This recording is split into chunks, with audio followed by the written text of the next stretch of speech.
Jadi sebagai profesor Anda harus jujur itu mengatakan itu, bahwa Rismond pun tidak berhak untuk mendapatkan restoratif justice karena pasalnya sama 321 dan 35. Saya mau bertanya dulu pada Prof. Prof, Jangan bertanya dong. halo, saya mau bertanya.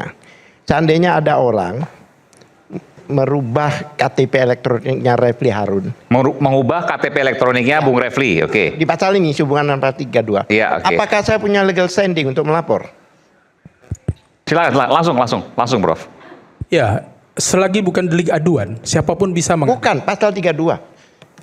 Kan saya jawab, Pak. Bapak tanya, saya jawab. Ada orang Ya sudah, saya jawab. merubah Itu jawaban saya. informasi elektronik KTP-nya. Apakah punya hak untuk melaporkan gitu? Punya, Ya kan? punya. Saya, Karena itu bukan delik saya aduan. nggak kenal sama beliau. Apakah saya punya legal standing melaporkan beliau? Selagi bukan delik aduan, siapapun boleh melaporkan, Pak. Maksudnya?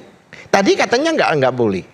Lah, kan Bapak tanya boleh melapor. Cek saya tidak kenal dengan beliau. Iya. Ada orang merubah KTP elektronik beliau. Iya. Kan Bapak melapor. Terus saya yang nggak kenal ini melapor. Saya punya legal standing nggak untuk melapor? Iya. Punya. Punya legal standing. Jawab punya tadi. Tanpa Karena diminta, tanpa dapat kuasa dari punya. beliau, Menurut- tanpa diminta oleh beliau. Iya. Prof. Ya Erdi. sudah, kalau pemahamannya seperti itu, terima kasih. Satu lagi, Prof. Saya Satu lagi, sebentar, Mas. Ini ada yang belum selesai.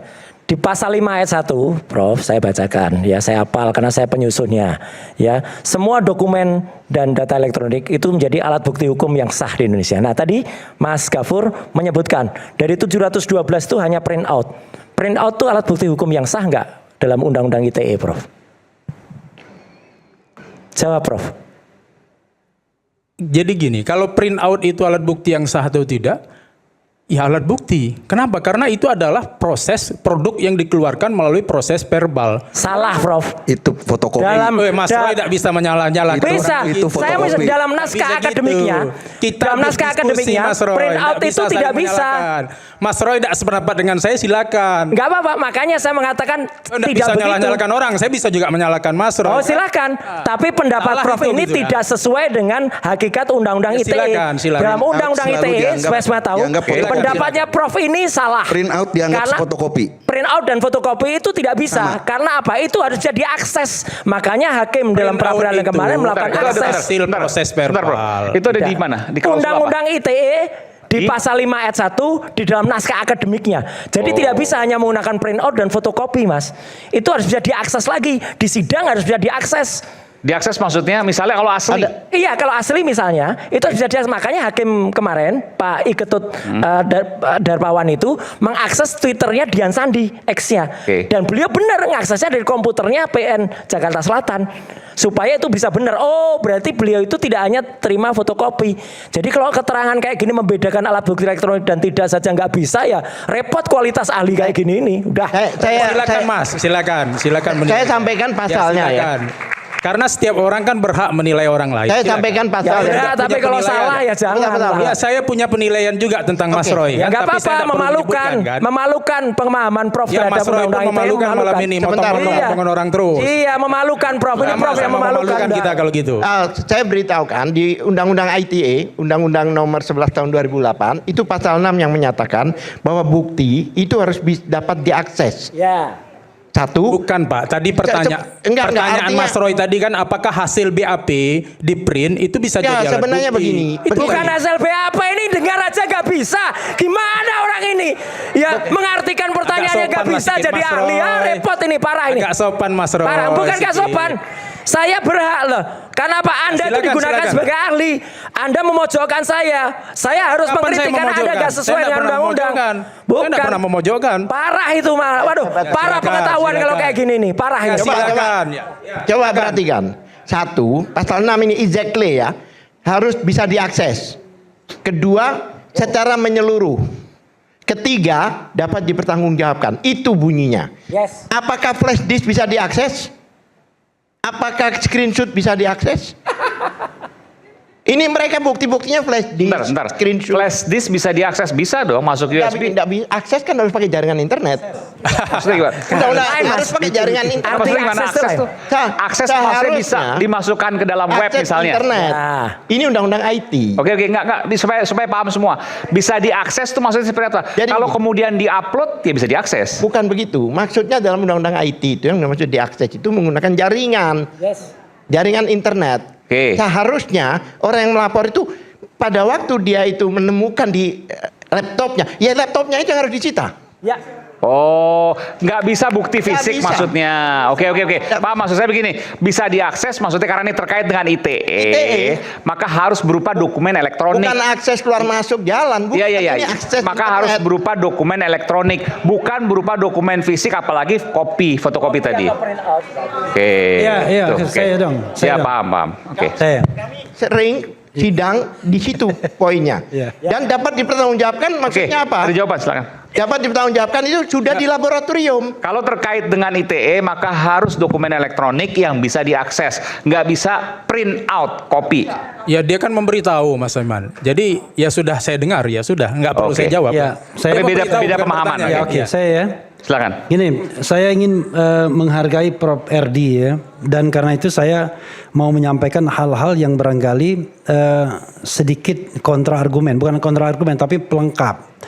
Begini, tadi kan dikatakan bahwa pemaaf dari pasal 310 yang sekarang 433 itu adalah kalau itu untuk kepentingan publik atau membela diri. Membela diri nggak mungkin lah Mas Roy ya. Tapi kalau kita bicara public interest, maka kan harus ada ukurannya. Nah ukurannya itu ada dua, tiga bahkan. Satu, Undang-Undang KIP pasal 18 ayat 2 bahwa kalau sebuah dokumen pendidikan ijazah itu digunakan untuk jabatan publik, maka dia menjadi dokumen publik, jadi menjadi public domain.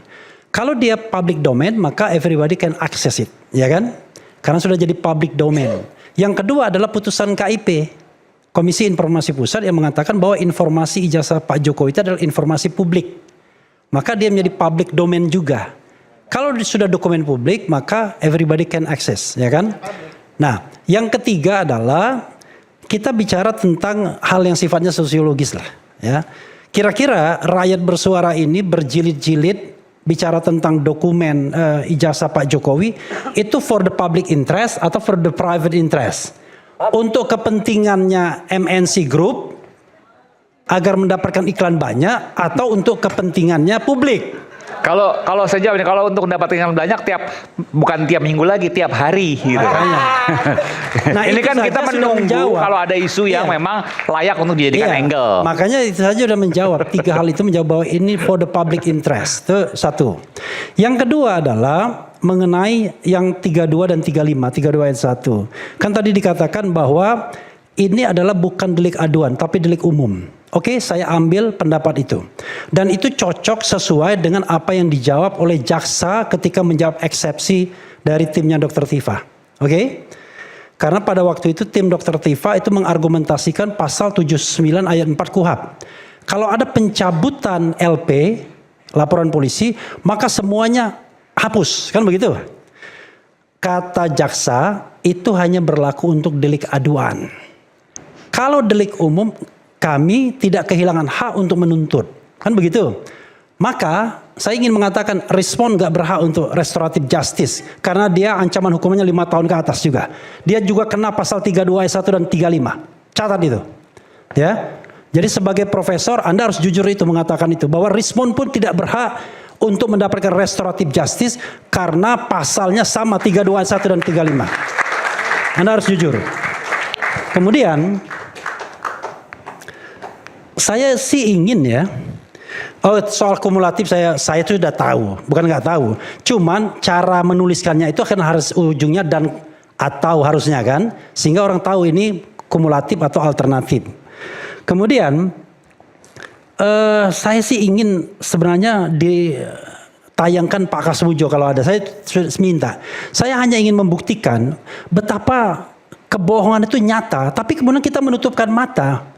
Bagaimana mungkin ada orang ya, saya puluhan tahun, 30 tahun yang lalu, saya masih ingat ke dosen pembimbing saya itu siapa. Jadi kalau dia mengatakan, ini Pak Kasmujo ini dosen pembimbing saya, galak orangnya, bolak-balik. Saya ingat betul, begitu. Lalu Rismon datangi Pak Kasmujo, saya Rismon Pak, ya kan? Datangi. Poinnya apa di sini? Poinnya adalah ya dari satu momen itu saja. Jelas orang ini nggak bisa dipercaya. Bagaimana mungkin Anda mengatakan saya ingat betul dosen pembimbing saya ini galak orangnya. Saya bimbingan bolak-balik. Tiba-tiba sekarang dia bantah. Pak Kasmujo bukan dosen pembimbing saya.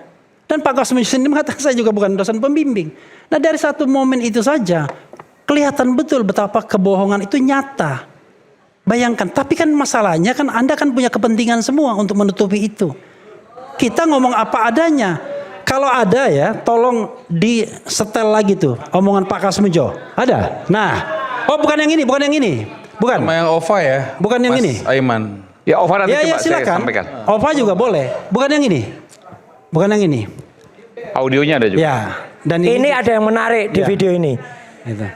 Jokowi Yang di acara datang, itu. ada stafnya bawa tas besar, isi apa, tas kertas. Kemudian alhamdulillah Pak Kasmujo mungkin tidak bersedia menerima itu, tasnya dibawa pulang lagi. Oke. Itu ada di video. Nanti kita putar sampai Ya, jeda, oke kami ya. akan kembali Oke. saat lagi tetap bersama kami di Red Bersuara.